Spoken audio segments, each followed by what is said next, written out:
శ్రీ మహాగణాధిపతయే నమః. దేవుని స్వరము ప్రథమ భాగము ప్రవచించిన వారు శ్రీ కాంచి కామకోటి పరమాచార్య. అపార కరుణా సింధుం జ్ఞానదం శాంతరూపిణం శ్రీ చంద్రశేఖర గురుం ప్రణమామి ముదాన్వహం. విషయము తమిళనాడు సాంస్కృతికాతిశయం. ప్రపంచంలో ఉన్న గుడులన్నింటిలో సగం గుళ్ళు భారతదేశంలో ఉన్నాయి. వీటిలో సగం కన్నా ఎక్కువ తమిళనాడులో ఉన్నాయి. ప్రపంచంలో ఉన్న మొత్తం శాస్త్రాలు భక్తి సాహిత్యంలో సగం కన్నా ఎక్కువ భారతదేశంలో ఉన్నది. వీటిలో సగం కన్నా ఎక్కువ తమిళనాడులో ఉన్నాయి.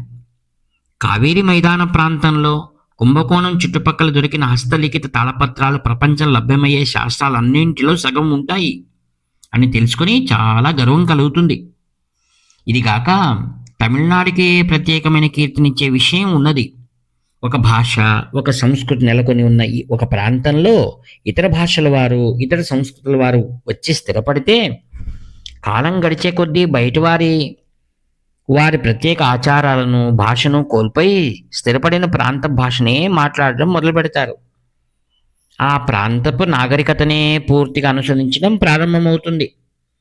పలు దేశాల చరిత్రను గమనిస్తే ఈ సత్యం స్పష్టమవుతుంది. ప్రస్తుత కాలంలో ఉద్యోగాల కోసం ఉత్తరాదిని వెళుతున్న వారిలాగే పాత రోజుల్లో కూడా పలుమంది బ్రాహ్మణులు తమిళనాడు నుండి ఉత్తరాదికి వలసపోయారు. చోళులకు, ఆంధ్రులకు వివాహం మొదలైన సంబంధ బాంధవ్యాలు ఏర్పడ్డాక ఇది జరిగింది. ఇతర కాలాల్లో కూడా అట్లా వెళ్ళిన వారు ఉన్నారు. కొద్దిమందికి ఉత్తరాదిలో ద్రావిడ అని కుటుంబ నామం, ఇంటి పేరు ఉంటుంది. వారిలో చాలామంది ఇట్లా వలస వెళ్ళి స్థిరపడిన వారి వంశం వారే.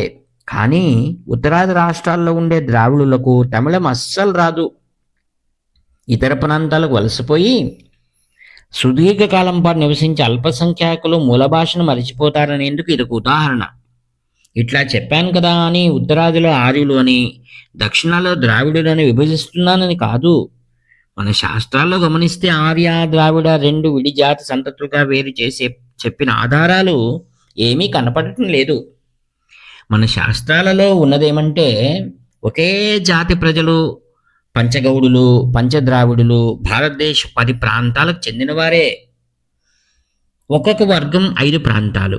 ఇది ప్రాంతం ఆధారంగా చేసిన విభజనే కానీ జాతి సంతతి ఆధారంగా కాదు. తరువాత కాలంలో ద్రావిడ అనే తమిళులను మాత్రమే సూచించటానికే స్థిరపడింది.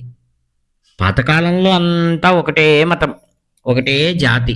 నేను చెబుతున్నది తమిళనాడే ద్రావిడంగా మారిన తర్వాత ఉత్తరాదికి గుంపులు వలసిపోయి అక్కడ స్థిరపడిన బ్రాహ్మణుల గురించి. వారి పేర్లకు ద్రావిడ అనే తగిలించుకున్న వారికి తమిళం అంటూ తెలియకుండా వారంతా ఆయా ప్రాంతాల భాష, ఆచారాల్లో కలిసిపోయాయి. లోకంలో సాధారణంగా ఇదే జరుగుతుంది. ఒక ప్రాంత ప్రజలు మరొక ప్రాంతానికి వలసపోయి అక్కడే స్థిరపడితే కాలం గడిచిన కొద్దీ తమ సంస్కృతిని మర్చిపోయి తాము స్థిరపడిన ప్రాంతపు సంస్కృతిని సొంతం చేసుకుంటారు. తమిళులు ఇతర భాషా వ్యవహారాలను స్వీకరించే తమిళ నిపుణులు.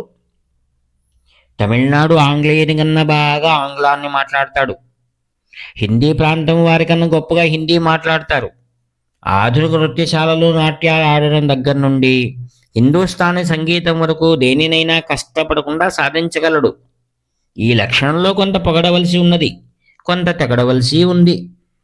అతడు ఒకటి పరదేశీయులది, ఇతరులకు చెందింది అనే భావన లేకుండా దేనినైనా తనదిగా గ్రహించగలడు. కానీ ఇతరుల తప్పుడు మార్గాలకు ఆకర్షితుడై అయితే వాటిని కేవలం ఇంద్రియాల సుఖం కోసం లేదా తన తెలివితేటలను కూర్చిన గర్వభావం కోసం స్వీకరిస్తాడు.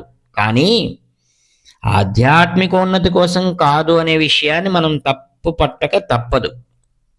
తమిళ భాష, తమిళ ప్రాంతానికే విశిష్టమైన కొన్ని సాంస్కృతిక అంశాలు చాలా ప్రాచీనమైనవి, సజీవమైనవి. అటువంటప్పుడు ఎవరికైనా ఒకటి అనిపించవచ్చు. అంత శక్తివంతం కానివి, ప్రాచీనం కానివైన సంస్కృతులు కూడా కొత్తగా తమలోకి వచ్చి చేరిన వారిని పూర్తిగా తమలో ఒకటిగా కలిపేసుకోగలుగుతున్నప్పుడు తమిళనాడు ఈ దిశగా తమిళ ప్రాంతంలోకి వచ్చి స్థిరపడిన వారిని అట్లాగే కలిపేసుకుని ఉంటుంది కదా. ఎవరైనా అట్లా ఆలోచించే అవకాశం ఉన్నది. కానీ వ్యవహారంలో అంతా విరుద్ధంగా ఉంటుంది. ఇతర ప్రాంతాల కొత్తగా వచ్చేరిన వారిని తమ భాషా సంస్కృతుల్లోకి పూర్తిగా ఇమిడి చేసుకుంటాయి. కానీ తమిళనాడు మాత్రమే ఇందుకు మినహాయింపు.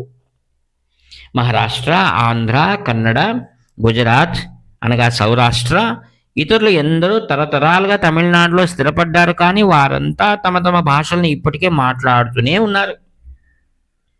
తమిళనాడు ఒక ఫ్రిడ్జ్ లాగా అనేక నాగరికతలను పాడవకుండా కాపాడింది. ఇతర భాషల మహానుభావులు ఇక్కడ సృజించిన కృతులను, వ్రాసిన సాహిత్య కృతులను ఫ్రిడ్జిల్లో పెట్టిన పళ్ళల్లా భద్రపరిచింది. ఉదాహరణకు త్యాగరాజస్వామి తెలుగు కృతులు తమిళ నేల మీదే పుట్టాయి. తెలుగు ప్రదేశంలో కూడా అంతటి కృతులు సృజన జరగలేదు. అదేవిధంగా పలు భాషల సాహిత్యం, తత్వశాస్త్రం ఇక్కడ జన్మించాయి. తమిళనాడు విశిష్ట సంస్కృతి దానికి పెద్ద పీట వేసి అన్నింటితో పాటు తాను అడుగు వేసింది. ఎవరి మీద కూడా తనను తాను నిర్బంధించలేదు. అనంతకాలంగా తమిళనాడు వైదిక పరంపరలకు పుట్టినిల్లుగా ఉన్నది. భాగవతం ప్రకారం మనుష్య జాతికి మొదటివాడైన మనువు కృతమాల నదీ తీరంలో వైగై దగ్గర ఉండేవాడు. వైదిక ధర్మం కూడా ఇక్కడే జన్మించింది. ఆళ్వార్లు, నాయనార్లు, పట్టినత్తారు, తాయుమానువర్, తిరువళ్ళువర్, సంగం యుగంలో కవులు మనకు భక్తి, నీతి విషయాలతో నిండిన సాహిత్యాన్ని అందించిన ఎందరో తమ కృతులలో అన్నింటిలో ద్రావిడ నాట వేదాల కీర్తిని గానం చేస్తారు.